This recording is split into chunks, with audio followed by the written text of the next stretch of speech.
광주 전남권 뉴스입니다. 5.18 민주화운동의 남은 진상규명 과제 가운데 가장 중요한 건 군인들이 시민을 살해하고 묻었다는 암매장 의혹입니다.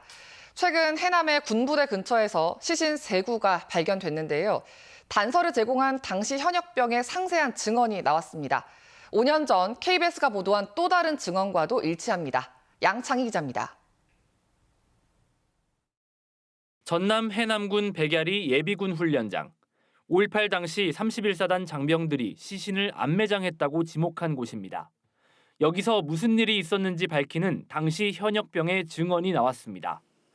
1980년 강원도의 한 육군부대 소속이었던 A씨. 휴가 때 고향을 찾았다 5.18로 교통이 끊겨 귀대하지 못하고 31사단 해남 대대에 머물게 됐습니다. A씨는 신원조회를 도우라는 지시를 받고 부대 뒷산으로 갔는데 감매장된 시신 3구가 있었다고 증언합니다. 잘 돼 있는 본부이 아니고요. 밋밋한 본부. 네. 그렇게 감매장이라고 볼 수 있는 그런 상황 같았어요. 예. 하지만 부패가 너무 심해 신원이 확인되지 않자 다시 천으로 덮으라는 지시를 받았다고 덧붙였습니다. 신원조회가 실패하자 그대로 묻었다는 겁니다. 지무채치인 것 같아요. 부패가 돼서 저희가 안 된다고 다시 덮어라. 이번 증언은 5.18 당시 해남 군부대에 매장된 시신이 있었다는 또 다른 증언과도 일치합니다. 시신 3구를 매장한 것은 확실합니다. 그러니까 해남에서 그때 이제 군청의 그 이제 위생 담당이 확인을 해준 거예요. 1980년 5월 해남에서는 5.18에 호응한 시위가 일어나며 사망자가 발생했는데 피해 규모는 지금도 명확하지 않습니다. 5.18 진상조사규명위원회는 해남에서 발견된 시신 3구에 대해 DNA 조사에 착수하는 한편 A씨의 증언을 토대로 암매장 경위를 조사하고 있습니다. KBS 뉴스 양창입니다. 민주당 광주시당은 성명서를 내고 윤석열 대통령이 공약과 달리 5.18 기념사에서 작년에 이어 올해도 5월 정신의 헌법 수록을 언급조차 하지 않았다고 지적했습니다. 정의당 전남도당은 5월 정신은 호남의 산업적 성취와 경제 발전에 의해 승화된다는 발언에 대해 자유민주주의와 경제를 등치한 기념사가 5.18 정신에 부합되는지 묻고 싶다고 밝혔습니다. 진보당 광주시당도 5.18 북한군 개입설을 주장한 김광동 진실화해위원장 파면 약속은 없었다며 역대급 맹탕인 최악의 기념사라고 평가했습니다. 정부와 전라남도, 고흥군이 고흥 우주발사체 국가산단을 신속하게 조성하기 위한 협약을 맺었습니다. 원희룡 국토교통부 장관은 고흥군의 교통 접근성을 개선하기 위해 최선을 다하겠다고 말했습니다. 보도에 정기룡 기자입니다. 국토교통부가 고흥군 복내면 일대를 우주발사체 국가산단 후보지로 지정한 건 지난 3월. 당시 고흥에서는 한화 에어로스페이스의 발사체 단조립장 유치에도 힘이 실릴 것으로 기대했습니다. 하지만 결과는 달랐습니다. 한화는 교통 접근성과 정주 여건 등을 종합적으로 검토해 고흥이 아닌 순천을 선택했습니다. 우주발사체 국가산단의 주력 기업, 앵커 기업으로 기대를 모은 한화를 유치하는 데 실패한 고흥군이 정부에 교통 접근성을 개선해달라고 건의했습니다. 국가산단 조성과 기업 유치를 위해 광주에서 고흥까지 고속도로 건설 사업을 서둘러 달라고 요청했습니다. 또 벌교에서 고흥 도양까지 철도도 연결해 달라고 건의했습니다.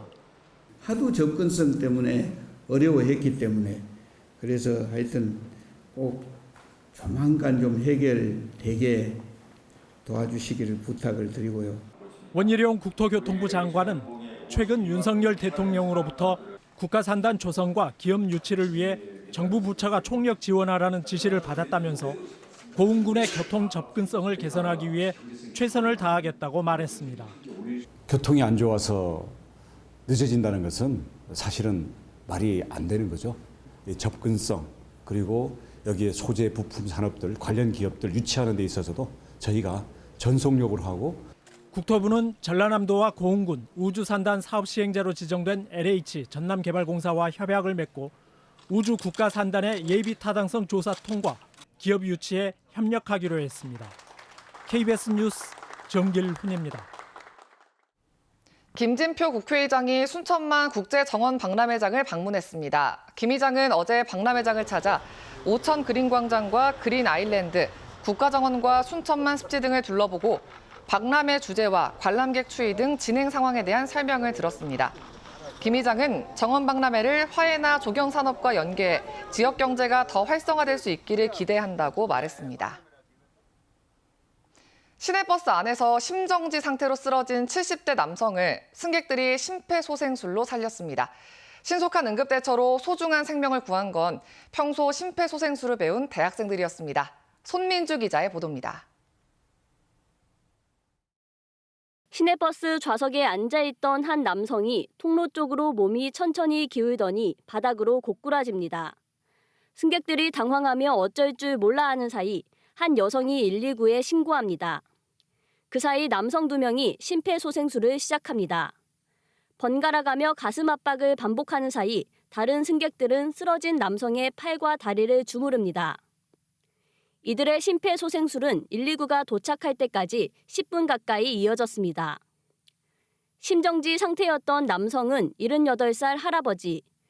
승객들의 발빠른 대처로 병원 이송 중에 의식을 회복했습니다. 심폐소생술 정확하게 하고 계셨고요. 저희가 올 때까지 이제 산소 공급하면서 마사지를 통해서 그래서 저희들이 살 수 있는 연결고리가 된 것 같아요.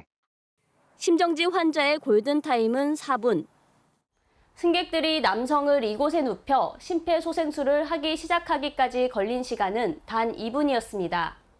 골든타임이 그게 정말 가장 중요하잖아요. 심폐소생술은. 근데 그 시기를 진짜 학생들이 이제 도와줬다는 데 대해서는 너무 감사해요. 급박한 상황에서 침착하게 심폐소생술을 한 승객은 대학생들이었습니다. 평소 배운 응급처치법을 실천에 옮긴 겁니다. 제가 배웠던 심폐소생술은 갈비뼈가 부러져도 세게 해야 한다고 배웠어가지고 살려야겠다라는 생각만 했던 것 같습니다. 광주 서부소방서는 이 승객들을 소중한 생명을 살린 시민 인증인 하트세이버로 추천할 예정입니다. KBS 뉴스 손민주입니다. 여수와 경상남도 남해를 연결하는 해저터널 실시 설계 업체가 선정됐습니다. 국토교통부는 최근 입찰을 통해 해저터널 실시 설계 적격업체를 선정하고 올해 안에 착공해서 2031년 완전 개통할 예정이라고 밝혔습니다. 여수와 남해를 잇는 해저터널이 개통하면 이동 시간이 기존 1시간 30분에서 10분으로 줄어들 전망입니다. 더불어민주당 김회재 의원은 해저터널이 개통하면 영호남 상생과 경제적 효과가 발생할 것이라며 환영의 뜻을 밝혔습니다. 순천시가 해양수산부 어촌 뉴딜 300 사업으로 순천만 갯벌 어부 심리기를 조성하면서 통합 발주 대상인 공사 계약을 분리 발주해서 특정 업체와 수의 계약한 것으로 드러났습니다. 감사원은 지난해 7월부터 순천만 갯벌 어부 심리길 조성 사업에 대한 감사 결과 입찰 대상인 해상데크 등 3건의 공사 계약에 대해 특허 공법을 사유로 분리 발주해서 특정 업체와 수의 계약을 체결한 사실을 확인했다고 밝혔습니다. 또 해상데크 강관 말뚝에 부식 방지 시트가 설계도면 내용대로 부착되지 않았는데도 순천시가 추가 시공이나 계약 금액 감액 등 시정 조치를 하지 않았다고 덧붙였습니다. 조옥현 전남도 의원이 대표 발의한 전남교육청 불법 촬영 예방 조례안이 본회의에서 가결됐습니다. 이 조례안은 교육기관 안에서 불법 촬영을 예방하고 근절하기 위한 정기 점검과 신고 체계 등을 담고 있고 화장실과 탈의실 등의 불법 촬영 예방시설 설치를 의무화하는 내용도 포함됐습니다. 전라남도가 신안 등 남해안권 도심 항공교통 항로 개설과 중대형 드론의 적합도 여부를 분석하기 위한 전남형 도심 항공교통 항로 개설 연구 용역을 추진합니다.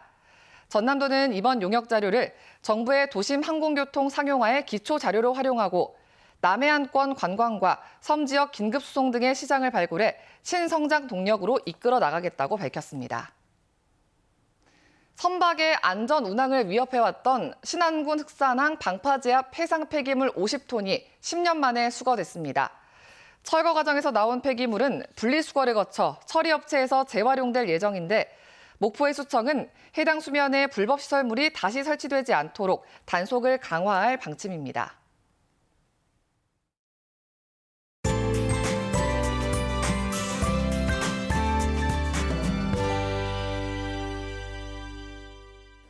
밤사이 비가 그치고 맑은 하늘이 드러났습니다. 오늘은 다시 기온이 쑥 오르겠는데요. 아침 기온은 어제와 비슷하고요. 한낮 기온은 광주가 26도로 어제보다 6도가량 높겠습니다. 평년과는 비슷한 수준으로 5월 중순의 봄 날씨가 예상됩니다. 전남 남해안 지역은 오늘 오전까지 순간 풍속, 초속 15m 안팎의 강한 바람이 불겠습니다.